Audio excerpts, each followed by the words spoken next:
여기서 약간 설득되고 이런 게 느껴진단 말이야. 하나님께 관심을 가진 그 반짝반짝한 눈빛이 하나님께 드리는 예물이 되는 거지. 반짝.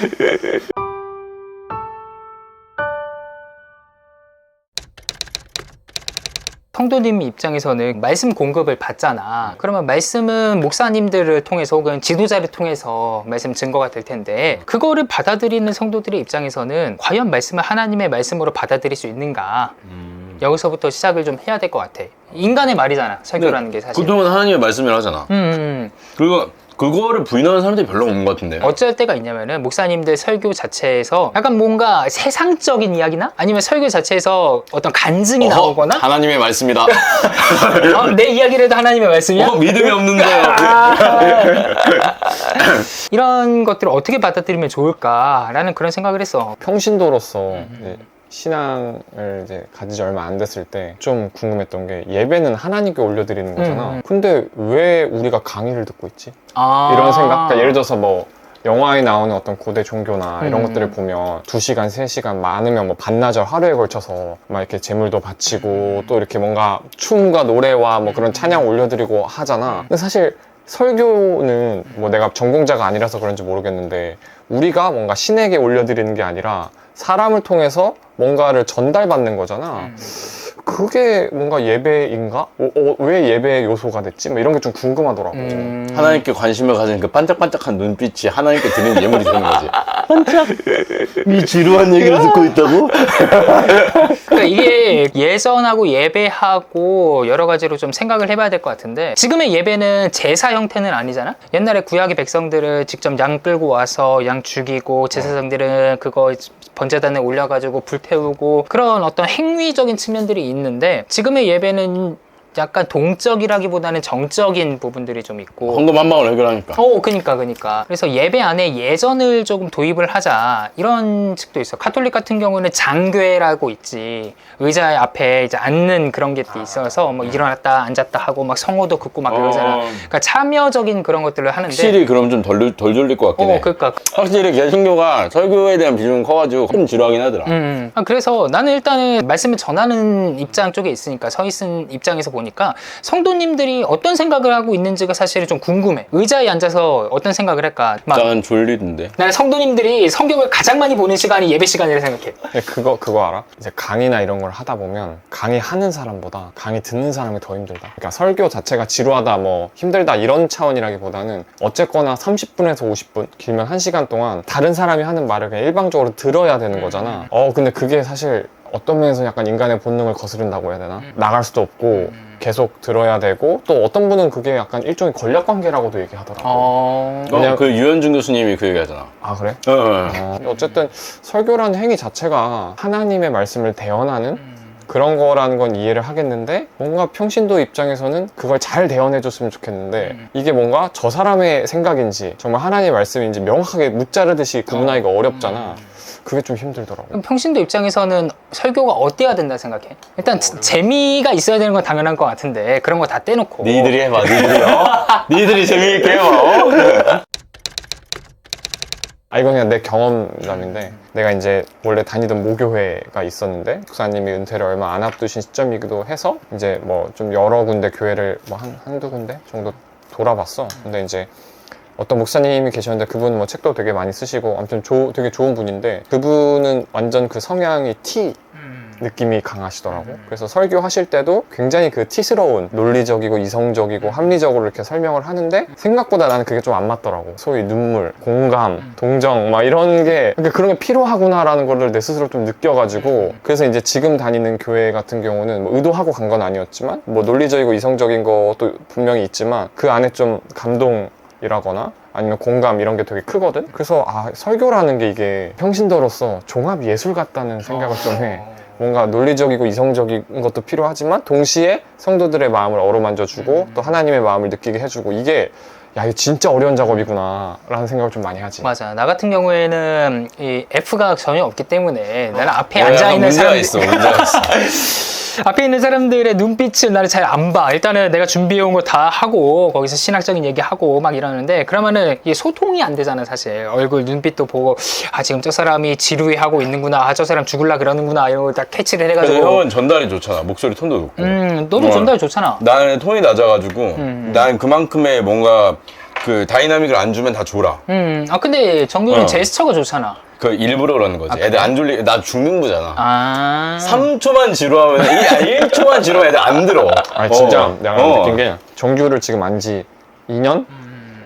정도 됐잖아. 근데 한 6개월 전부터인가 1년 전부터인가 애가 리액션이 너무 는 거야. 그러니까. 나 깜짝 놀랐어. 커졌어. 무슨 연예인 온 줄 알았어. 이렇게 막 진짜 근데 생각해보면 안 그러면 진짜 애들이 좋을 것 같더라고. 그래. 맞아. 나도 주일날에 애 한 명 데리고 설교하는데 근데 설교 짧은 15분 설교 안에 하품을 5번이나 한다니까. 그러니까 눈빛을 보면은 지금 얘가 까딱까딱 한 넘어가는 명밖에 게 없어? 지금 한 명밖에 안 나와. 그럼 못 들겠다. 오. 근데 나 여기서 궁금한 거. 설교자 입장에서 성도들 한 명 한 명이 졸거나 딴짓하거나 이런 게 눈에 보여? 다 보여. 아, 다 보여? 다 보여. 다 보여. 진짜. 앞에 있는데 안 보일 수가 없어. 아, 진짜? 아니, 근데 예를 들어서 뭐 한 100명이 넘어가. 근데 그래도 보여. 보여? 보여. 진짜. 그러니까 누가 집중하고 누가 집중 안 그러니까 하는지. 하나하나 세밀하게는 아닌데 이렇게 쓱 하다 보면은 다 이렇게 보여. 아, 그럼 거기에서도 어떤 영향을 받아, 설교자가? 아 그럼 충분히 받지. 근데 그게 피드백이니까 아 내가 지금 이야기를 잘못 끌어가고 있구나라는 것들을 느끼는 거지. 그래서 그럴 때 이제 얘들아 자 하품 자 뭐 이렇게 뭐 기지개 한번 피자 막 이런 거 하기도 하고 아니면 근데 그게 그 청중과의 거리가 얼마나 있는지에 따라서 좀 다른 것 같아요. 근데 대학교에서 있을 때는 강대상하고 설교자하고 거의 한 30m 떨어져 있거든? 그러니까 앞에서 딱 보면 일단 눈빛이 안 보여. 그러니까 그런 데서 보면 이제 성도님들이 제스처가 크면은 보이지 이런다든가 하면은 이러면 보이는데 보통은 그렇게 안 보이니까 내가 대학교에 있을 때는 그냥 원고 갖고 와서 원고 읽는 식으로 설교를 했어. 근데 지금 교회에서는 소강대상에서 보통 설교를 많이 하니까 거기 앞에 있으면은 성도님들하고 한 5m 정도야. 그러면은 그냥 다 보여 그냥. 네 이게 계속 해야 돼요 진짜. 이게 소통을 계속 하면 능숙해져. 그래서 맞아, 대충 이렇게 호의적이지 않은 청중을 휘어잡는 법을 배우게 되는 것 같아. 그게 되게 중요해. 그치. 응. 야, 근데 이거 잘못 가면 약간 히틀러나 괴벨스처럼 되는 거 아니야? 근데 참고할 게 있어. 이게. 그치. 그렇긴 한데. 그러니까. 아, 왜냐면 뭔가 난 이게 정치인들의 연설과도 좀 맥이 닿는 부분이 있다고 근데 느꼈거든. 난 장르가 또 거의 똑같다고 그치, 생각해. 그치. 오케이. 아니, 근데 나 궁금한 게 왜 시청각 자료는 활용을 잘 안 해, 설교자가? 그러니까 왜냐면 나는 내가 이제 사람들 어쨌든 상대하는 일을 하고 또 강연을 하다 보면 시청각 자료 하나하나에 사람들 눈빛이 바뀌고 여기서 약간 설득되고 이러는 게 느껴진단 말이야. 근데 예배를 드릴 때 보면 내가 간 뭐 교회들 뿐만 아니라 사실 얘기를 들어봐도 시청각 자료를 거의 활용 안 하더라고. 그럼 왜 그런 거야? 흐름이 끊겨. 이명규 목사님이 그 얘기하는데 뭔 얘기하냐면 자기는 사진을 안 쓴대. 그 사람은 글자만 쓰거든. 왜 그러냐면 사진을 쓰는 순간 이 스피치로 해온 흐름이 끊기는 거야. 그래서 의도적으로 끊을 때 써야 돼 그거는. 나 같은 경우에도 얘기를 쭉 해. 앞에 얘가 기가 막히거든. 기가 막히게 빡 해. 그 다음에 말씀으로 넘어가야 되는데 이때 이 약간 넘어가는 지점이 좀 애매해. 그때 말씀이 있는 거야. 자 우리 함께 말씀 읽어보시다 하면서 환기하면서 앞에 그 문제의식 가지고 쭉 가는 거야. 아니면은 좀 지루하다 싶을 때쯤에 한번 사진 하나 딱 띄워놓는 거지. 주의 환기용으로. 이거를 이제 설교학적 용어로 하면은 일반 설교학이 있고 또 신설교학이 있고 그래. 근데 지금 미디어 매체를 활용하는 거는 신설교학인 측면에서 들어가지. 근데 예전에 우리가 활용을 했을 때는 대각성 운동이나 아니면 야외에서 집회할 때나 이럴 때는 활용을 못 하니까 그때는 다 스피치, 그 연설자의 능력 이런 거에 봤단 말이야. 그런데 지금 많은 사람들이 특히 개혁주의 쪽이나 아니면 보수주의 쪽에서 하는 말은 이건 미디어는 사실상 청중들을 휘어잡기가 좀 어렵다라고 이야기하고, 왜냐하면 미디어 자체에서는 어떤 성령의 역사심이란 게 좀 없는 것처럼 보이나 봐. 난 거기에는 별로 크게 동의 안 되고 아니 값을 보면은 막 이런 거 프레젠테이션 잘하잖아. 난 그렇게 설교하면 된다고 생각해. 그러니까. 근데 내가 이제 말빨로 하는 사람으로서 한 가지 얘기하자면 그게 긴밀하게 하면서 스피디하게 막 하는 막 이거 보여주고 막 이게 잘 안 돼. 이게 하나하나 설명하는 게 아니라 스피치는 약간 몰아치는 느낌이거든. 그치. 아니, 왜냐면 내가 만약에 설교자라면 난 진짜 잡스처럼 할 것 같거든. 그렇게 해서 예를 들어서 20분, 30분 딱딱딱딱 스피드 있게 그렇게 해서 딱 끝내면은 뭔가 완결성도 있고 이해도 잘 되고 할 것 같은데 또 현장에서 느끼기엔 또 안 그럴 수 있겠구나. 그러니까 아니 잘하는 사람들은 그렇게 할 거 아닌데 난 그거 잘 못해가지고 난 프레젠테이션을 그렇게 잘하는 타입은 아니야. 그러니까 이게 발표랑 설교랑은 또 다른 것 같아. 연설이잖아 연설. 이 연설의 핵심이 뭔 줄 알아?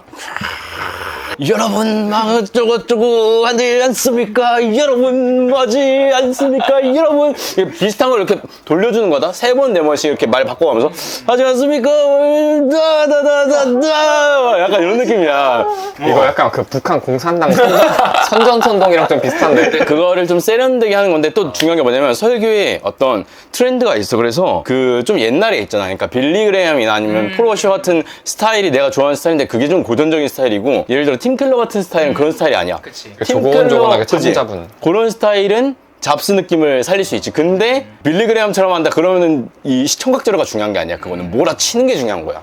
그리고 이게 또 보면 그 설교문 자체가 소논문 형식으로 되어 있느냐 아니면 프레젠테이션 형식으로 되어 있느냐 이거에 따라서 자료를 다르게 활용할 수 있을 것 같은데 나 같은 경우에는 설교문을 거의 소논문으로 쓰거든. 그래서 아 진짜 빡센데. 아 벌써 졸리다. 근데 이 소논문 형식으로 딱 가면은 이 PPT나 이런 자료들을 활용을 할 수가 없어. 일단 논리 전개가 끊겨. 그런 거를 활용을 하다 보면. 근데 오히려 그 첨부 자료를 쓸 수 있잖아 그러면. 아, 첨부 자료는 네. 쓸 수 있는데 그러니까 어디까지 활용을 해야 되는지가 잘 모르겠는 거야. 그래서 나는 그 PPT 자료를 쓴다고 하더라도 뭐 그림이나 이런 건 아니고 그 딱 단락에 맞는 핵심 문구 한 줄 정도만 딱딱딱딱 그냥 띄워. 글자만 띄우고 진짜 참고를 해야 된다라고 싶을 때만 사진 한 장씩 이제 띄우고. 근데 내가 뭐 강의를 한다든가 아니면 내가 유튜브를 한다든가 그럴 때는 그냥 아예 그 띄워놓고 막 그리면서 막 하잖아. 그 장르가 좀 다른 것 같아. 내가 그러긴 봤을 하지. 때. 그러니까 심플 이즈 베스트라고 사실 어설프게 덕지덕지 하는 것보다는 심플하게 세게 가는 게 차라리 나은 것 같기도 해. 근데 잘하는 사람들은 나 해도 문제 없다고 생각해. 나도. 내가 잘 못하니까 안 하는 거지. 설교를 하는데 적절한 시간 같은 게 있어? 이거 어렵다. 진짜 어렵다. 원래 내가 알기로 연구된 결과는 15분이 베스트거든. 15분? 우리 교회 1시간에. 그러니까 봐봐, 잘 들어봐. 15분 이상부터는 기억을 못 하는데 원래. 근데 나도 해보면 설교가 30분도 모자라. 나 전에는 못 느꼈는데 점점 30분이 모자라 이게. 그리고 막 술안주 설교 이런 거 하면 1시간 정도 해야 돼. 이게 길게 끌어가려면. 아 그렇지. 응. 왜냐면 나 같은 경우는 원래 설교가 조금 짧은 교회였어. 모교회 같은 경우는 한 30분? 그러니까 딱 적당한 거지. 근데 이제 지금 다니는 교회 같은 경우는 기본이 한 50분에서 1시간이란 말이야. 와. 근데 나도 처음에는 와 이게 길면은 좀 나중에 좀 힘들지 않을까 지루하지 않을까 싶었는데 생각보다 꼭 그렇진 않구나 싶었던 게 일단 강해 설교여서 텍스트 중심으로 가기도 하고 또 그 고대 중근동 배경을 잘 설명을 해주셔. 그럼 사실 평신도 입장에서는 아 이게 이런 의미였어? 라면서 되게 배우는 게 좀 있고 그리고 또 마지막 부분에는 항상 적용 이런 게 있다 보니까 생각보다 그게 그렇게 길게 느껴지진 않더라고. 내가 뭐 용어는 잘 모르는데 3대지라고 하나? 뭐 그런 식으로 하니까 생각보다 막 그렇게 1시간이 길게 느껴지진 또 않더라고. 그러니까 안에 내용을 얼마나 채워 넣을 거냐의 문제인 것 같아요. 그래서 강의를 간단하게 하고 스피디하게 가면은 세 달락으로 해서 한 30분에서 45분이 되고 안에를 좀 풍성하게 채워 넣는다. 그러면 이제 1시간 되는 거지. 그러니까 이게 결국에 그 응축을 얼마나 하느냐에 따른 것 같은데 예를 들어서 어떤 주제가 있어. 그 어떤 본문을 가지고는 주제 설교를 한단 말이야. 그래서 만약에 추석이니까 우리가 추석에 대해서 뭐 명절에 하나님께서 어떻게 즐기라고 하셨는가 뭐 함께 즐기고 뭐 레위와 고아와 과부와 뭐 그런 거를 해가지고 함께 즐기십시오 이런 본문 하나만 설정을 했다고 쳐봐. 그러면은 그거 가지고서는 만약에 1시간 설교를 한다. 성도들 다 죽을걸? 근데 또 안에 주제를 얼마나 재밌게 넣느냐에 또 따라 다르긴 하지. 아 근데 그러면 길이를 좀 짧게 해야지. 그치. 그럴 때는 길이를 짧게 하는 게 맞지. 예화 같은 건 어떻게 마련해? 야 이건 사람마다 스타일이 다른데 나는 내 얘기를 많이 써. 김미경 씨가 그 얘기하는데 이야기를 아무리 못하는 사람도 지 얘기는 잘한다 그런 얘기하거든요. 근데 이거는 사람마다 이게 갈리는 게 목회자가 자기 얘기를 많이 하면 안 된다고 얘기하는 사람들이 있고 왜? 왜냐하면은 목회자의 삶이 너무 드러나니까 오히려 이게 안 좋게 다가거나 시험이 들거나 그럴 수 있어. 아 그럴 수도 있고. 그럴 수 있고 그리고 또 한 가지는 이게 자기 얘기를 쓰다 보면 이제 고갈이 돼. 할 얘기가 없어. 아니 그러니까 내가 그래서 물어보는 거야. 뭔가 나 같은 경우는 예전에 다니던 교회 목사님이 그 미국에서 이민 목회를 좀 하셨다가 들어오셨어. 그래서 미국 얘기를 자주 해주셨거든. 근데 그러다 보니까 한국은 이렇고 미국은 이렇고 좀 자연스럽게 그냥 좀 되게 풍성하게 좀 이해가 되더라고. 근데 만약에 한국에서만 살던 사람 평범한 일상이 계속되는 목회자는 어떻게 예화를 만들지? 막 그런 생각을 좀 했어. 그래, 나는 사생활이 없다니까. 나는 뭐 소개팅 나가서 안 된 거 뭐 막 그런 거 다 해, 다 얘기 다 해. 막 전 여친들 얘기, 전전 여친 얘기, 전전전 여친 얘기, 이렇게 까였다 저렇게 까였다 이런 찌질한 짓을 했다. 내가 한 모든 찌질한 것들은 다 얘기해 진짜. 아, 이게 소개팅 자꾸 하려는 게 그 예화 마련하려고 하는 거구나. 아, 이제 알았어. 그러니까 내가 목회자라면 예를 들어서 내가 뭐 아침에 어떤 특별한 일이 있었어. 그러면 이거 예화다 이럴 것 같아. 그 적어놔. 에버노트에다 쓰고 샵 예화 이렇게 적어놔. 그게 또 적재적소에 딱 들어가면은 집중도 잘 되고 또 유머러스하기도 하고 재밌어. 어쨌든 확실히 성경만 설교하는 것보다 그러니까 이게 사람마다 다른데 어른들은 설교 말씀을 들을 준비가 돼 있다. 그래서 성경을 많이 얘기하면 되게 좋아하셔. 애들은 성경을 얘기하면 얘기할수록 힘들어해.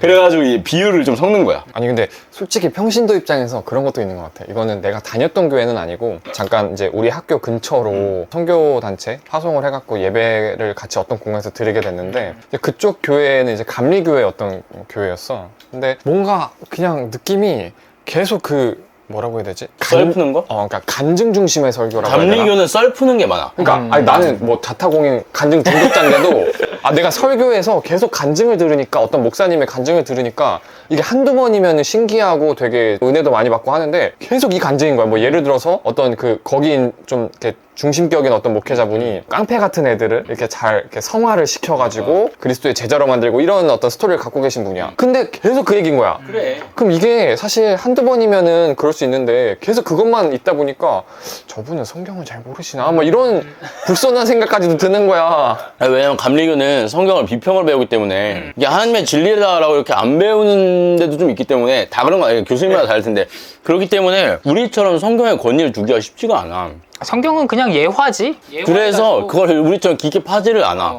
근데 문제는 내가 생각했을 때 현장에서 성도님들이 원하는 건 성경의 내용이 뭐냐를 되게 원하시는 내가 거지. 궁금해. 궁금한데 계속 그 삶의 교훈, 내가 과거에 겪었던 일, 예수님을 붙잡읍시다 뭐 이러면 그건 목사님이 아니라 내가 더 잘할 수도 있잖아. 그치. 야 도마가 훨씬 잘하지. 제가 간증 진짜 더 잘할 수 있는데 근데 그런 부분에서 좀 그렇고 또 하나는 뭐가 있냐면 이게 목사님들마다 테마가 있어. 어떤 분들은 곧 죽어도 회개야. 회개해야 된다. 맞아. 어떤 걸로 설교해도 결국 끝은 회개야. 나는 부활. 부활이고 또 어떤 분은 좁은 길. 어떤 길로 가도 좁은 길을 가야 된다. 근데 그분은 뭐 저기 진짜 길 가다가도 좁은 길 찾아서 갈 것 같아. 그 정도로 맨날 좁은 길 강조하시고. 나 예수에 미쳐야 한다. 예수에 미치면 인생의 방향을 찾는 쪽이야. 성경 미십니다. 그러니까 그 목사님들마다 약간 그 테마가 다 있더라고. 그런 게 좀 되게 특이하다 싶었어. 근데 어려운 게 예를 들어 나 같으면 나는 그 사랑 설교를 잘 못해. 막 하나님이 막 이렇게 사랑이래 막 이런 거 잘 못해. 나는 어쩔 수 없는 티라가지고 그래서 하긴 하는데 어설프게 하는 것보다 차라리 그냥 세게 설교하는 게 훨씬 사람들의 만족도가 높다고 느껴지니까 좀 그런 것들 더 쉽게 하게 되는 것 같아요. 정규 말에 동의가 되는 게 차라리 그러니까 좀 뭐랄까 물에 물 탄 듯 술에 술 탄 듯 추상적인 설교보다는 세게 하는 게 좋다고 생각이 들어. 왜냐면 그러니까 이런 거 있어. 추상적인 설교가 예를 들어서 뭐가 있을까? 뭐 승리하는 주의 군사가 되라 뭐 이런 거라든지 아니면은 영적인 중심을 잡아라. 이게 뭔 말인지는 알겠는데 얘기를 듣다 보면 그 얘기가 그 얘기 같고 계속 반복돼. 그래서 내 어떤 친구가 이제 어떤 사정 때문에 그런 교회에 좀 다니게 된 거야. 근데 이 친구가 예배를 되게 좋아하는 사람인데도 아 이거 진짜 못 듣겠다 라고까지 힘들어하는 얘기를 들었거든. 그런 걸 봤을 때 아 설교라는 게 어쨌든 되게 그 사람의 영혼, 성도들의 영혼을 케어하는데 되게 중요하구나 라는 느낌이 들면서 생각이 들면서 동시에 아까 말한 정교가 얘기한 것처럼 좀 메시지가 명확해야 된다 라는 걸 너무 많이 느껴. 명확하고 구체적이어야 되고 쉽지는 않아. 근데 내가 여기서 궁금한 거 하나 더 뭐냐면 설교에 대한 피드백이 들어올 거 아니야. 솔직히 좀 긁히나? 긁힐 때가 있나? 어떤 말이 제일 긁히나? 나는 물을 들이키는데 말로 하는 피드백에는 큰 신경을 안 써. 내가 설교를 하면 현장에서 느껴져. 청중들의 눈빛이 달라. 진짜 은혜 받았을 때는 아무 얘기 안 해도 막 이미 막 흐느끼는 막 그러고 있고 막 아니면 심한 충격을 받거나 하는 그런 표정들이 있어. 그걸 소위 홈런 쳤다고 하는 거지. 야 근데 그러면은 진짜 만약에 은혜 받은 게 딱 느껴지면 그 순간의 그 성취감? 막 짜릿함 이런 게 되게 크겠다. 내 준비한 만큼의 이상의 보답을 받는 그런 느낌이지. 갑자기 발걸음이 막 제왕의 발걸음이야. 정확히 얘기하면 내가 진짜 잘했다 느껴지면 사실은 이렇게 쭈그리고 피해. 그때 내가 두려워서 그때 분명히 인사를 받거든. 막 너무 은혜 받았습니다. 근데 그런 것들을 피하고 빨리 도망쳐서 숨어. 그리고 뭐 딴 거 하다가 나중에 내가 내 걸 다시 한번 들어봐. 왜냐하면 또 그때 느낌이랑 시간이 지나서 객관적으로 들어봤을 때 느낌이 또 다르거든.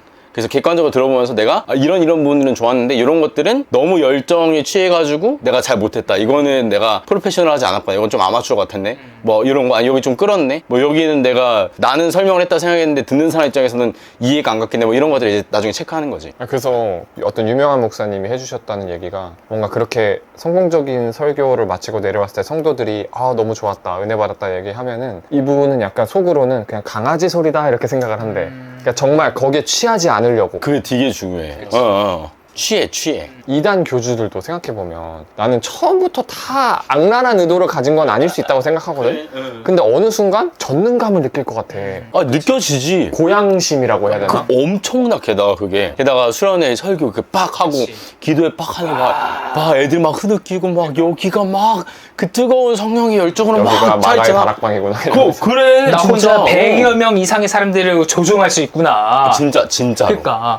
그러고선 나중에 막 이제 피드백 같은 거 올 때 목사님 그때 목사님 해주신 말씀대로 살았던 이런 것들 됐어요. 막 이런 것도 오면은 와 그냥 막 올라가지. 막 기가 살고 막 그러지. 그래서 다니엘 김 선교사님께서 설교자들이요 살기 위해 설교하지 마십시오. 근데 많은 목회자들이 거기에서 인생의 의미를 찾거든. 나도 그게 참 피하기 힘든 유혹인 것 같아. 어떤 야당 정치인이 구속영장 심사를 앞두고 있었고 그 주에 근데 설교 제목이 뭐였냐? 가야바의 예수재판. 야 이건 좀 아니지 않나? 좀 너무 선을 넘은 거 아닌가 싶었거든?